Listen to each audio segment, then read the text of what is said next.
Yay! We did it!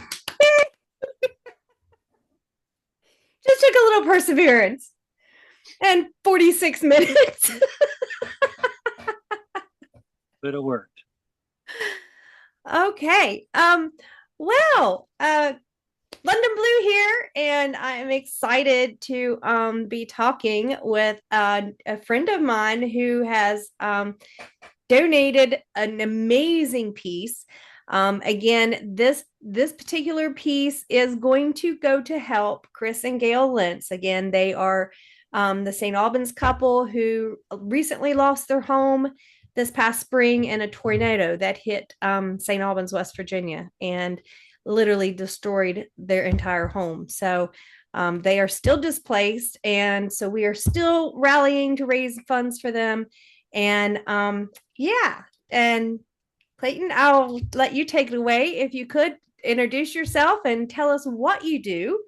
And yeah, we'll start there.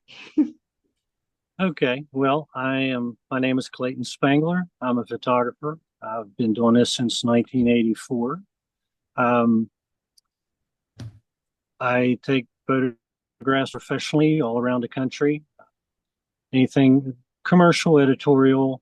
I do a lot of magazine work. I've made uh, editorial work for books, commercials, you name it, I've probably done it. And I also do fine artwork, which is where this piece that I've donated for this cause comes in. Awesome. Yeah. And whenever I mention you, and I'm going to jump ahead in my questioning, because Clayton was so very generous by allowing me to use some of his photos in my very first book I ever published, which was a poetry book, and I love his imagery, his composition, and just everything about it, the lighting. I mean, everything about his images are wonderful, and I was so thrilled to be able to include these in my book. Um, and so whenever I'm telling people about him, it's like, well, you got to check this book out because these are images that were donated for this project, for my poetry book by the renowned photographer Clayton Spangler, and it's like, yeah, I was so excited. So Clayton, where can people purchase your work, view or purchase your work? Well, I am represented, is that even a word? Represented by the Art Emporium, downtown Charleston on the corner of Quarrier and Hale Street. I Okay. have pieces up there now. And also, there's a catalog of some of my digital paintings that I've done called the Charleston Collection. That was one that I was pretty well known for. Um, right now, I have some seriously big black and whites on the wall. Um, Ooh. and the only way I can describe the type of work that you see in my fine artwork, it isn't so much about what it looks like, but more about what it feels like. And I try to follow that throughout all my images that I create, whether it's a portrait for someone or whether it's some place that captures my imagination. So, but the Art Emporium in downtown Charleston. Also, I from time to time have things up in Tamarack in Beckley. Oh, okay. Yeah, And you my mentioned. website, anybody wants to see what I typically do is spanglerstudio.com. Awesome. Awesome. Yes, be sure and check that out, guys. You mentioned black and whites. I absolutely love black and white photos. The contrast, I don't know, like you say, it's an emotion. It moves you. It's not just something you see. It's like you say, it's something you feel. And I really relate to the black and white images because of the contrast. It feels like it's moving to me. I don't know. It hits a chord with me. It takes me to Well, different places. yeah, I talked to a gentleman that I respect a lot. He was my mentor, Steve Castle, who used to be one of the lead people at Tamarack. And he said, "You really found your niche with black and white." And um, I had him explain it to me. He said, a lot of photographers deal with color, and there's wonderful photography out there, but not a lot of photographers can see the stronger composition underneath that only stands out in black and white. And for me, I see the lines first before I see the composition. And it's almost like looking at someplace for the first time and knowing what it is immediately when you start to see the lines that intersect and bring your eye, and what makes a strong composition are the leading lines. And I tend to see that first, and that's what actually comes out in my black and white. And that's what makes it easy for me, but tends to be hard for most others. Right. What draws you to that particular focal point, or that image, whether it be a person or a building or a landscape? Yeah. Um, Probably explain it all that well, but hopefully you understand what I mean. oh no, I've dabbled in photography. I ran a little photo business of my own for several years, and uh, yeah, I was one of these though that I was a portrait photographer. Well, I guess you could say that. I literally I like to capture moments happening, memories in Yeah, the making.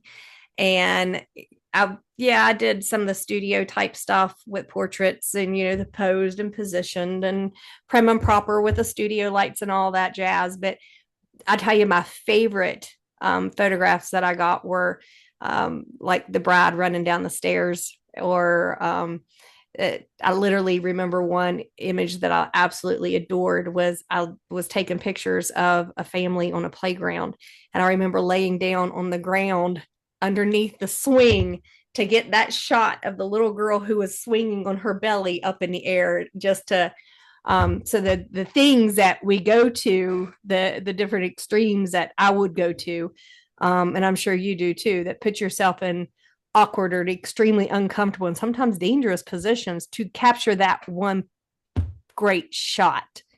yeah, Um, and have you gotten into any type of situations where you thought, oh my gosh, what am I doing? yeah. There's actually a joke with most of my friends that know me. I was at Pillow Rock on the Gauley River photographing rafters coming around the rapid coming down into a very class five-ish Oh, wow. waterfall rapids. And so it's obviously a popular place for people to watch the action. And I am walking on the edge of a boulder and around in where the water is and slip and fall. And I had three cameras around my neck, and I'm clawing my way back onto this boulder. Nobody's really helping me. And so the thing that my friends know now is I said, save the camera, because I was ready to let go and swim, but not until somebody grabbed the camera. So now, if I'm out someplace in the woods or what have you, and I'm shooting with someone I know and I start to trip, they say, save the camera first. Right. Yeah, because that gear is so expensive. So Well, expensive. true. I mean, I shouldn't be willing to die for it, but Well, no, you don't want to die for it, but I could, yeah. most, It's just instinct. It's kind of like a mother or child. It's that, yeah, I know yeah, exactly. it really is that kind of instinct when you've invested so much, not just money, but time and effort into building up your gear with all the different lenses and the different brackets and flashes. And yeah, it is your baby. Yeah. You got to protect it. Um, okay, so what type of subjects do you usually shoot, or what are your go-to? What's your comfort zone? I'm comfortable with all of it. I'm a photographer, so I had a friend of mine tell me one time, he's a commercial photographer in Canton, Ohio, and he said photographer was Latin for trouble. Uh, well, I messed that up. Trouble solver, problem solver. Um, I like the challenge of it, figuring out ways to either, if it's a client, bring their point of view to the easily read image, to say what the client wants it to say, with hopefully my touch on it. If it's my own work, I want something that feels like the mood of being there, or transports you visually to what it must have been like to see that in person. Um, my artwork, when I go through the process, that's all mine. But when I release it to the world, then that's for the viewer to decide what it means. But hopefully that there's a shared experience just by viewing my work. And it may not mean the same thing, say, to you when you look at it, Mm-hmm. but hopefully there's that emotional connection. So those are my go-to types of images. The commercial work I do panoramic group shots of powerful people, and basically I travel the country photographing legislatures, Senate, and House. I also do still work photography for videos. I'm the behind the scenes photographer on some commercial shoots where they're doing a print campaign and they need still images from the video. Um, I do a lot of magazine work. I was a magazine photo editor for a number of years, so I still have my hand in that. Uh, and using images as bullet points to tell the written story. So uh, I've worn a lot of hats as a photographer, and that's given me the confidence. Pretty much, you can put me anywhere, and I'll come up with something. Yeah, you're extremely talented, and I love seeing you post images online. I'm like, oh, that would make a really cool story. Or, I mean, because you do your images, you do feel like you're transformed to that location. And, there's several of them that you posted. I've literally thought, oh, yeah, that would make a great story. And I've literally gone in and taken notes based on a photograph that you have posted on new And story ideas. So keep them coming, keep the images uh, coming. most of the posts that I make on Facebook, you can find me there as well under Clayton Spangler. Um, I tend to write a little snippet of what it was about or why I took it. So there's a little behind the scenes written word just about behind every image that you see me post on Facebook. Mm-hmm. Okay, so again, we're coming together on this little video to um help raise funds one more time for Chris and Gail Lentz to help them get into a new home. And again, Clayton has donated this amazing piece. And yeah, I've tried to get it in a position to where you can see it. I can grab it, and I don't know if putting it up here is, yeah, that's what I was afraid of. All the reflecting lights. Well, I sent you a file of the picture of that maybe you can post on your Facebook page. Yes. Yes. I will be sharing that in the comments with this video so you can get a better look at it. This is an amazing piece. Can you tell us a little more about it? What Yeah. inspired you? Tell us about the composition. All that cool stuff. Well, here's the thing. I'm a huge Halloween fan, and we decorate my yard every year for Halloween. That year, the theme was ghouls, and I had a entire graveyard with creatures like that coming out.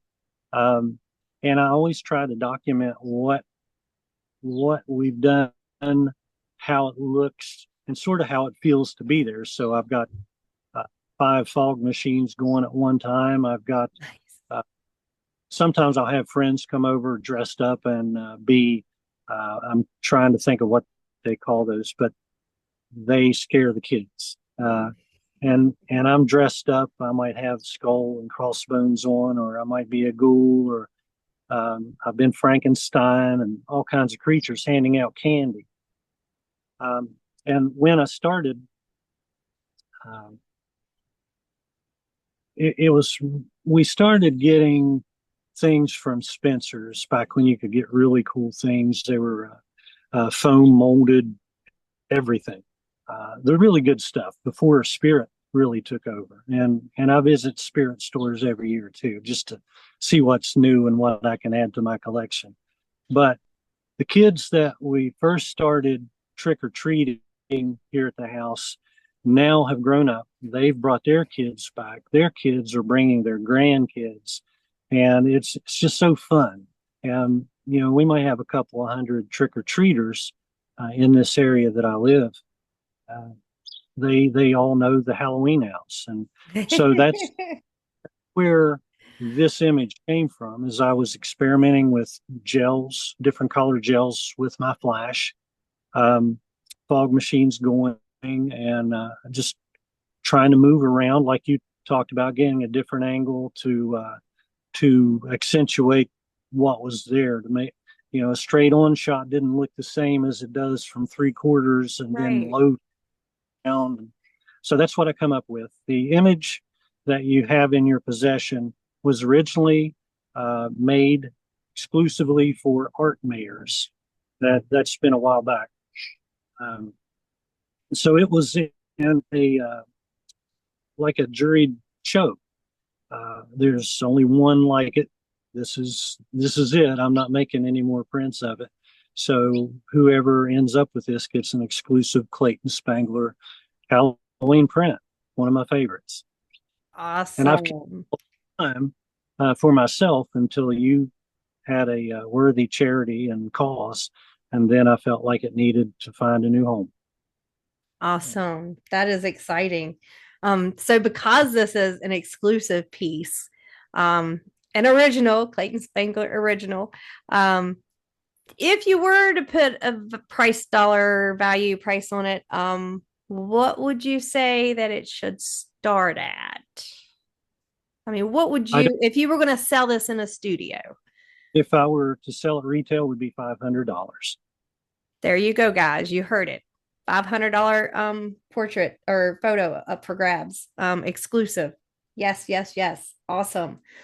Um okay, and this even more exciting, this piece will be at my event, my mystery event, Calamity in Colesmouth at the Dragon Palooza here in St. Albans, West Virginia at Roadside Park on July 27th. And we are going to do this piece as a private auction. Is that what you call them? Am I saying that right? A private bid, or yeah. Uh, A Sealed bid. silent auction, silent auction. There we go, a silent auction. So be sure you come by the shelter and take a look at it in person because it is amazing. What size is this? The image is 11 by 14 and it's framed and matted to a 16 by 20. Okay, so I mean, this is a really nice size piece as well as very cool. So you'll be able to come by the shelter and by my table and view it in person, and you can there you can write in your silent bid and place it in, and we'll see who wins it by the end of the night on July 27th at the Calamity in Colesmouth during the Dragon Palooza event. If by chance you cannot make it to the event and you would like to put in a bid, you can do that by sending me a private message at London Blue on Facebook, or you can send me a message via email at wvlondonblue@gmail.com. And you can send in your private or silent bid that way as well. But this will find a new home July 27th. And let me tell you guys, I got to tell you, this one's hard for me to part with. I really want to put it on my office wall. You can get up until the auction. Right. um, okay, so yeah, again, as an author who has had the privilege of having some of your images in my book, are you up for that? Are you up for working with say indie authors who would like to try to get you to help them use one of your images for a cover or for some interior content images for their books? Would you be willing to Well, to here's do the that? thing. I already do that. Uh, Okay. I did one image when there was a farmhouse in Neola. Um, it was being run down, overrun by weeds and things like that. And I took photographs of that, digitally painted it, and basically had a whole story behind it. The house is in Neola, West Virginia. And so at that time, I was working for West Virginia magazine, and we ran a story about this house. Actually, it was in. Let me rewind that a little bit. It ended up being in the gallery section of West Virginia magazine. I was contacted by a gentleman in Texas who works on houses, and he wanted to turn it into a bed and breakfast. So I gave him the details, and we worked together a little bit. I documented inside it after he bought it, and he was rebuilding it. And then he found the original photos of the house when it was built. Oh. This would be an entirely hour-long story, so I'm not going to do that to you. But it led me on a journey that's taken me across several states, locating more houses like this. Back to this story that we're covering here now. I did another piece with it with the original photo of the house as it is or was now, and then how it used to be when it was new, and ran the story of who used to own it, how it came to be in West Virginia. A lot of the architectural details were some of the same things you saw in Bramwell, West Virginia, home of the millionaires. So see, there's Okay. another. I'm enticing the audience now. So move forward about a year. I had an author in, I want to say, Morgantown, and she was writing a ghost story, which I'm sure you would love, about a ghost in, it's not Prestonburg, but it's near Virginia. Um, and she had described this house to me in her words, and she wanted to use it as a cover for her book, so she did. I've also had other authors, another horror author that wrote about werewolves and vampires, that I did the headshot for their jacket. So it's not uncommon for me to work with other artists or other authors. So great question. And Perfect. yeah. Perfect. And just so you know, I am working on 3 books that I'm going to need covers Mm-hmm. with. We'll talk after that. Okay. Well, I suppose that's all for now. And I can't thank you enough for donating this amazing piece and for Chris and Gail. And thank you for being patient. I struggled a little bit trying to get on for this interview. It's been a while since I've used Zoom. So he even helped me out on that. So thank you for being patient with that. Um, You're very well. Again, It's Clayton, if you could just run through and tell us one more time where people can find you or contact you or purchase your work. sure. And before I say all that, this piece that you're going to be bidding on, it really has nothing to do with me. Yeah, I made it. It's got my name on it, but it's more about Chris and Gail, and that's that's what's really important. It's not so important that you buy a Clayton Spangler original. It's more that you help these people get into a new house. So do what you can for them. Again, Yes. my name is Clayton Spangler, professional photographer. My website is spanglerstudio.com. I have artwork represented in Charleston by the Art Emporium, downtown Charleston, on the corner of Warrior and Hale Street. Also, Tamarack Gallery in Beckley. And I guess that's pretty much it. Reach out if you like what you see. Awesome. Okay, guys. So you know what to do now. If you want to get on a bid and you can't come to the Dragon Palooza Calamity and Colesmouth event, you can send me a Facebook message to place your bid or send me an email at wvlondonblue@gmail.com to place a bid. Just remember, this is going to find a new home July 27th. So be sure you get your bids in and stay tuned to see who the lucky winner is. And as always, much love.